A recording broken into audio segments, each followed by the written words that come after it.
Buenos días, mi nombre es Amparo Gómez, soy especialista de ortopedia del Hospital Universitario de la Samaritana en Bogotá.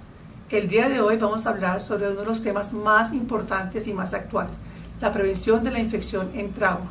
Muchas gracias y bienvenidos. ¿Por qué hablar sobre esto? Todos hemos tenido pacientes que al llegar a la consulta nos han despertado la sospecha si tiene o no una infección. Nos hemos preguntado, ¿qué pasó? ¿Dónde se infectó? ¿Qué podemos hacer para que no nos suceda, no tengamos esta complicación que puede ser catastrófica para el paciente y para el cirujano desde el punto de vista legal? Esos son los objetivos que desarrollaremos durante esta charla: identificar las fuentes y los sitios de contaminación, identificar los factores de riesgos, revisar el comportamiento en salas de cirugía, los comportamientos que pueden ser modificables y las oportunidades de mejora que podemos aplicar. Como todos sabemos, la infección del sitio operatorio es la segunda causa más común de infección asociada al cuidado de la salud en Europa y en Estados Unidos. Sin embargo, los estudios también han mostrado que más de la mitad de las infecciones del sitio operatorio son prevenibles. Este es un artículo publicado en el 2016, una revisión sistemática de 32 estudios que hacen referencia a los índices de infección asociadas a osteosíntesis en países de bajos y medianos ingresos, para compararlo con los índices que están reportados de los países ricos. Este estudio está realizado en Asia y África, no incluyó países de América Latina, y concluyó que la tasa de infección en estos países es del 6.4 por cada 100 procedimientos quirúrgicos. 56% de ellas pueden ser clasificadas como superficiales. Sin embargo, ese 6.4% está por encima de la tasa de infección reportada en países de altos ingresos como Estados Unidos, donde es en 4.2%. Tal vez una de las mayores diferencias se encuentra en las infecciones en fracturas abiertas de la tibia, pero para los países de altos ingresos es de un 8%, que está dentro del estándar, pero para los países de bajos ingresos como nosotros está en un 18.4%, que es un índice de infección muy alto. Los otros son más o menos equiparables, pero de todas maneras tenemos un índice de infección mayor comparado con las estadísticas de los países que son ricos. La pregunta es, ¿de dónde vienen las bacterias que contaminan a nuestros pacientes? Las bacterias vienen principalmente de la piel, el tracto digestivo y el sistema respiratorio del paciente, provienen de la descamación de la piel del personal médico, que incluye el cirujano y el equipo quirúrgico, y provienen de los objetos inanimados en las salas de cirugía. En este caso vemos que todos los que están presentes en la sala de cirugía, el paciente, los cirujanos, los ayudantes, los estudiantes y todos los elementos que están presentes son fuentes de contaminación y fuentes de origen de las bacterias. ¿Por qué? Porque los seres humanos tenemos más bacterias que células, y cada vez que nos movemos desprendemos esas partículas. Los seres humanos desprendemos 100.000 partículas en suspensión cuando estamos quietos y entre 1.000 y 10.000 bacterias por minuto cuando nos movemos. Recordemos que el 30% del personal médico es portador de Staphylococcus aureus. Por lo tanto, cada vez que nos movemos desprendemos partículas que son los medios ideales para que se vean las bacterias, que después se depositan en todos los objetos de la sala de cirugía y por lo tanto en la incisión quirúrgica del paciente. La infección por partículas aéreas es una de las mayores fuentes de contaminación exógena. ¿Qué son las partículas aéreas? ¿Dónde están? Están flotando en el ambiente de la sala de cirugía. Incluye fibras textiles derivadas de la ropa de los presentes y la ropa quirúrgica, polvo del ambiente, fragmentos de la descamación de la piel del paciente y de todos los presentes en la sala, aerosoles respiratorios provenientes de la respiración de todos los presentes. Todas estas partículas hacen lo que se denomina una unidad formadora de colonia cuando se unen a las bacterias que están flotando en el aire. Estas unidades formadoras de colonia están flotando y además se depositan en el instrumental y en la herida quirúrgica del paciente. Esta es una foto de la sala de cirugía que se parece a la sala de cirugía de cualquiera de los que estábamos operando trauma, que tiene una cantidad de elementos que incluyen lo que necesitamos para cirugía y lo que está guardado para otras cirugías como la mesa de fracturas, lo que le corresponde al anestesiólogo, la unidad de anestesia, etc. Todo lo que está presente dentro de la sala de cirugía está cargado de unidades formadoras de colonia. Entonces, ellas son las fuentes de la contaminación. ¿Por dónde entran las bacterias a los pacientes? Entonces, tenemos dos rutas de entrada, una exógena y una hematógena. La exógena hace referencia a la inoculación directa de la bacteria, que puede ser en la fractura abierta, o sea, durante la fractura inicial, si fue una fractura abierta, o durante la cirugía a través de la incisión quirúrgica. La contaminación hematógena hace referencia a aquella que viene de otros sitios infectados, como las infecciones de vías urinarias, las neumonías, o cuando el paciente tiene ya un hemocultivo positivo y tiene una infección diseminada por el torrente sanguíneo. ¿Dónde se contaminan los pacientes? El 90% de la contaminación ocurre en las salas de cirugía durante el procedimiento quirúrgico. Únicamente un 10% se considera que se contaminan en el posoperatorio. Entonces, lo que más vamos a hacer referencia en esta charla es ver cómo podemos disminuir la contaminación en la sala de cirugía. ¿Cuáles son los factores de riesgo? Tenemos 3 factores de riesgo. Uno relacionados con el paciente, otros relacionados con la intervención quirúrgica y otros relacionados con el ambiente quirúrgico, que hace referencia al acto quirúrgico en sí y al comportamiento en la sala de cirugía. Algunos de esos factores de riesgo son modificables y otros no son modificables. Debemos entonces encontrar cuáles son nuestros puntos de intervención para ver dónde están nuestras oportunidades de mejora. Uno hace referencia a la optimización del paciente, el otro a la disminución de las fuentes de contaminación y el tercero lo que hace referencia al procedimiento quirúrgico específicamente. En cuanto a los factores que podemos modificar relacionados con el paciente, hay algunos que podemos optimizar y otros que no. Vamos a hablar específicamente de la hiperglicemia, de la obesidad y de la hipoalbuminemia. En cuanto a la hiperglicemia, en pacientes con trauma, el 20 al 30% de ellos van a tener una glicemia mayor de 200 miligramos por decilitro. Las cifras elevadas de glicemia se relacionan con mayor índice de infección independientemente si el paciente tiene o no trauma. Este es un estudio publicado en el 2013, un estudio retrospectivo de pacientes que ingresaron a la unidad de cuidado intensivo, víctimas de un trauma mayor y que no eran diabéticos, pero que tenían una hiperglicemia inducida por estrés. Se encontró que en este grupo de pacientes la infección del sitio operatorio era de un 8.6% por encima del promedio.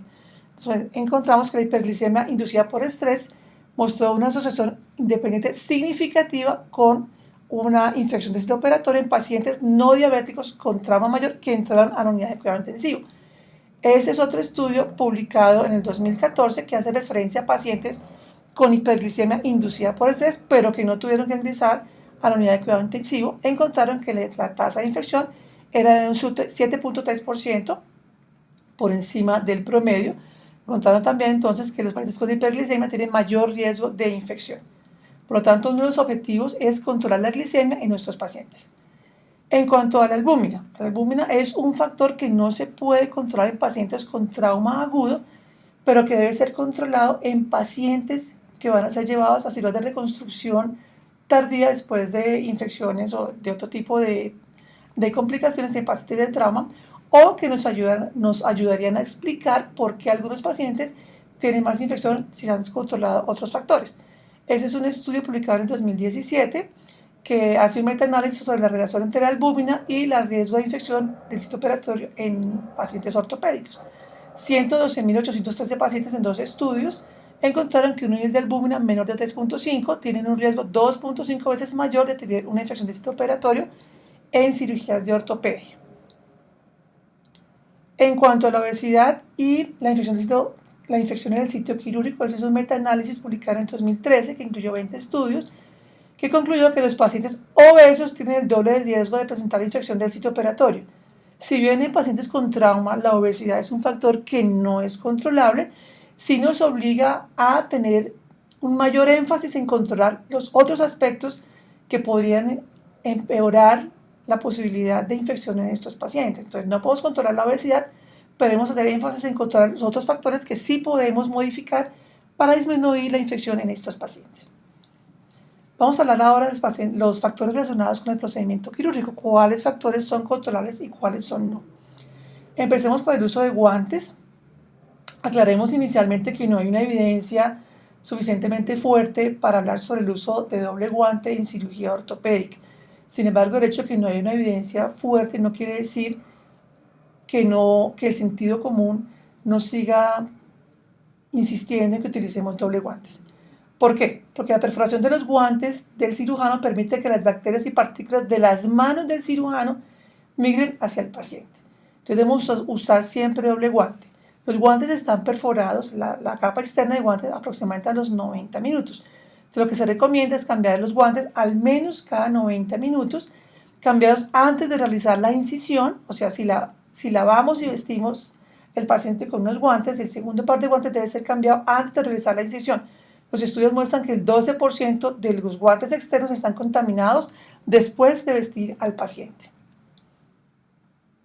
Ese es un estudio que hace referencia al tiempo quirúrgico y la contaminación de las manos y de los guantes. Es un estudio del 2016 realizado con cirujanos de columna, que son los que tienen los tiempos quirúrgicos más prolongados. Encontraron que después de 5 horas las manos de los cirujanos estaban precolonizadas y contaminadas, no solamente los guantes, sino las manos. Y las manos son una fuente permanente de contaminación a partir de la 5ª hora. Entonces, este estudio recomienda que si la cirugía es muy larga, se realice un nuevo lavado de manos después de 2 horas. No solamente cambiar los guantes, sino lavarse nuevamente las manos cuando las cirugías van a ser mayores de 5 horas. En cuanto a la preparación de la piel, recordemos que la piel es la principal fuente de contaminación por las células descamadas y por las bacterias que se derivan tanto de la piel del paciente como de la piel de los cirujanos. Entonces, en cuanto a la piel de los cirujanos, lo que se recomienda es el lavado de las manos con soluciones alcoholadas, el uso de bata, campos estériles, reusables versus desechables. La evidencia va más hacia utilizar ropa desechable para vestir al paciente. Y en cuanto a la ropa del cirujano, podemos utilizar ropa de algodón o ropa impermeable. La evidencia va más hacia utilizar ropa impermeable que la ropa de algodón. Eso en cuanto a proteger al paciente de las células y las bacterias del cirujano. En cuanto a proteger al paciente de su propia piel, lo que se recomienda es que todos los pacientes que son llevados a cirugía se les haga baño normal el día de la cirugía, que se prepare la piel con productos con clorhexidina y que se rasure únicamente si es necesario, si el cirujano considera que necesita un campo rasurado, en el preoperatorio inmediato y preferiblemente con tijeras, no con cuchilla. En cuanto a los factores de la intervención quirúrgica, primero, tratar de disminuir la contaminación del procedimiento, hacer cirugías rápidas, a tiempos quirúrgicos prolongados. Se ha encontrado que los tiempos quirúrgicos mayores de 2 a 3 horas aumentan los riesgos de infección. La habilidad del cirujano es uno de los indicadores del tiempo quirúrgico. Si el cirujano no tiene experiencia en un procedimiento, el tiempo quirúrgico será mayor y eso va a aumentar las posibilidades de infección. En cuanto a la profilaxis antibiótica, colocarla entre 1 y 2 horas antes de cirugía. El control de la hipotermia y del sangrado dependen directamente del tiempo quirúrgico y eso, como dijimos, depende de la habilidad del cirujano y del planeamiento. Si la cirugía ha sido adecuadamente planeada, probablemente el tiempo quirúrgico esté dentro de lo previsto. Si se presentan complicaciones inesperadas y aumenta el tiempo quirúrgico, ya habrá más posibilidad de infección. Eso nos hace referencia también a emplear técnicas de mínima invasión que disminuyen el tiempo quirúrgico y el tiempo de sangrado, disminuir los espacios muertos y manejarlos, el uso restringido de los drenes, un cuidadoso manejo de los tejidos blandos, hace nuevamente referencia a la habilidad del cirujano, al planeamiento, a la disminución del sangrado y de hematomas posoperatorios y al cuidado de la incisión en el posoperatorio. En cuanto a los factores relacionados con el ambiente quirúrgico, no específicamente con el acto quirúrgico, o sea, con la intervención quirúrgica, sino con lo que se hace en la sala de cirugía. ¿Para qué? Para disminuir las fuentes de contaminación. La mayoría de los aspectos que vamos a mencionar y que se relacionan con el comportamiento y la disciplina en salas de cirugía no tienen aparentemente suficiente evidencia de alta calidad para ser tomadas como ciertas. Sin embargo, el sentido común y la opinión de los expertos recomiendan ciertas prácticas que pueden disminuir el número de partículas en suspensión en la sala de cirugía, y al disminuir el número de partículas en suspensión en sala de cirugía, disminuimos el número de unidades formadoras de colonia por las bacterias y disminuimos la posibilidad de contaminar la incisión quirúrgica del paciente.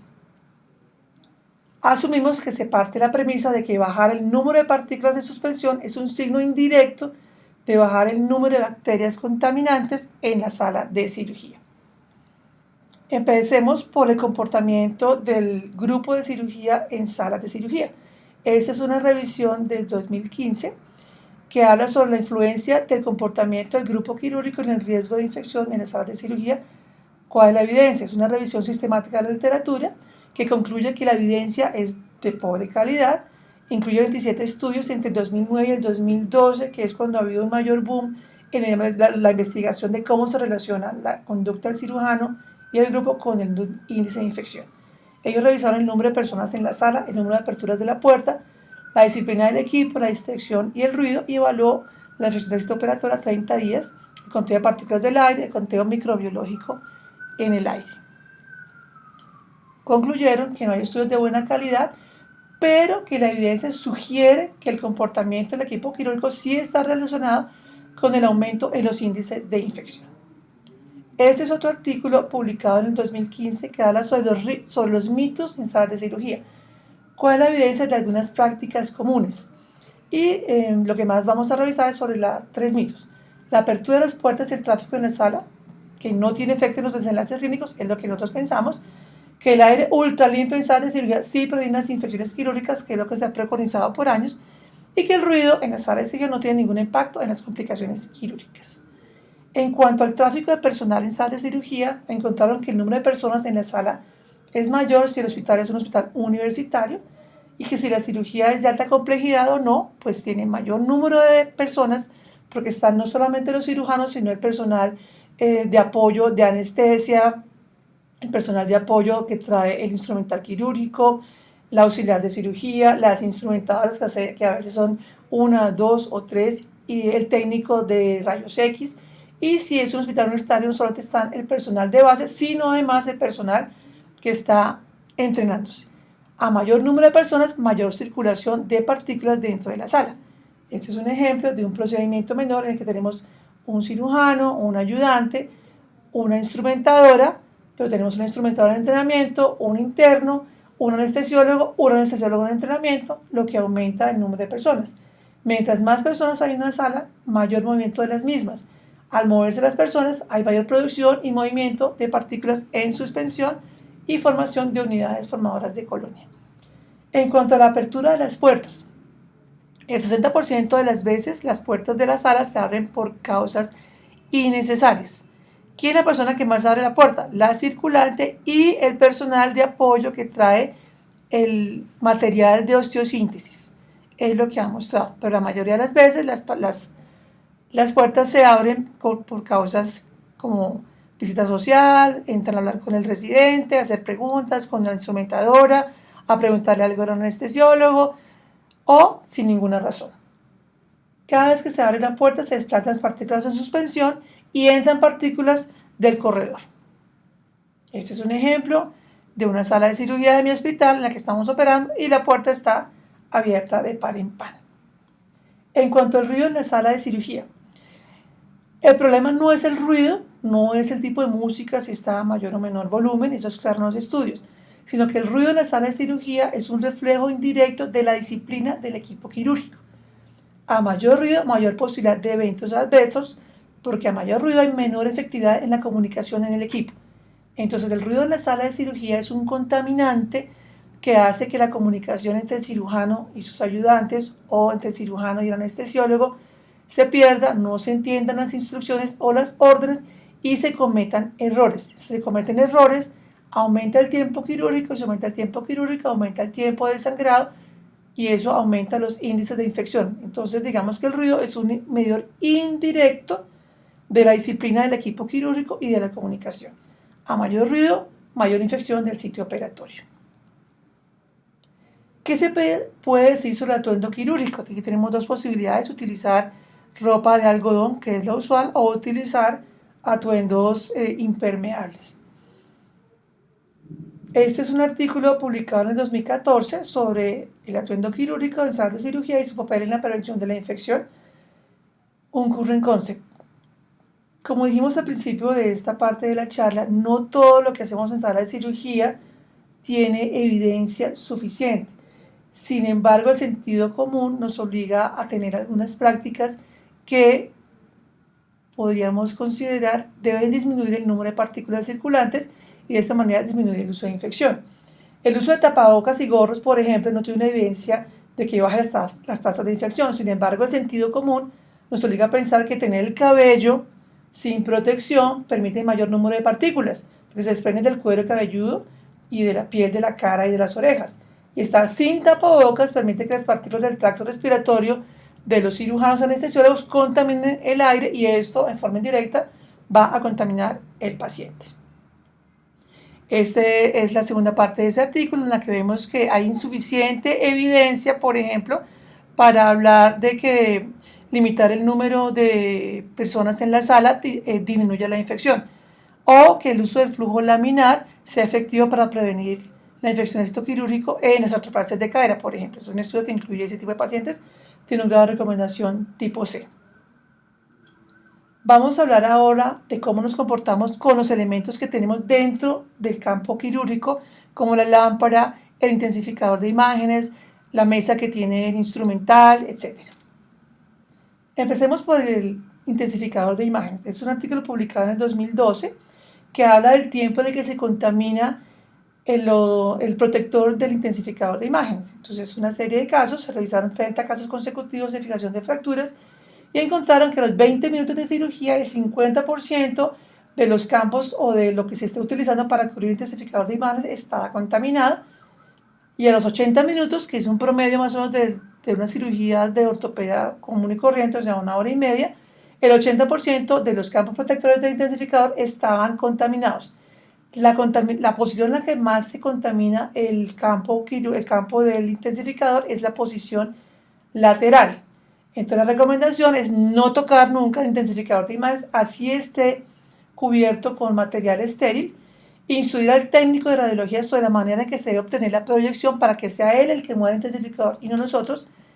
Y ser especialmente cuidadosos cuando se toma la proyección lateral para asegurar que al tomar esta proyección no se contamine más el campo.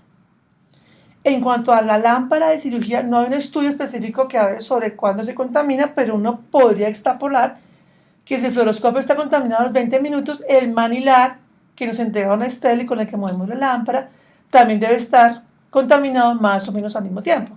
Entonces la recomendación sería evitar tocar el manilar de la lámpara o utilizar, como lo utilizan los neurocirujanos o los otorrinos, una lámpara incorporada en la cabeza como lo utilizan ellos, sin tocarla nunca con las manos. En cuanto a la mesa en la que se encuentra colocado todo nuestro instrumental, la mesa de la instrumentadora, ¿cuál es la evidencia o si hay evidencia sobre la contaminación de la mesa y del instrumental? Este es un artículo publicado en el 2008 en el que fueron cultivando las bandejas que se dejaban abiertas con el instrumental estéril.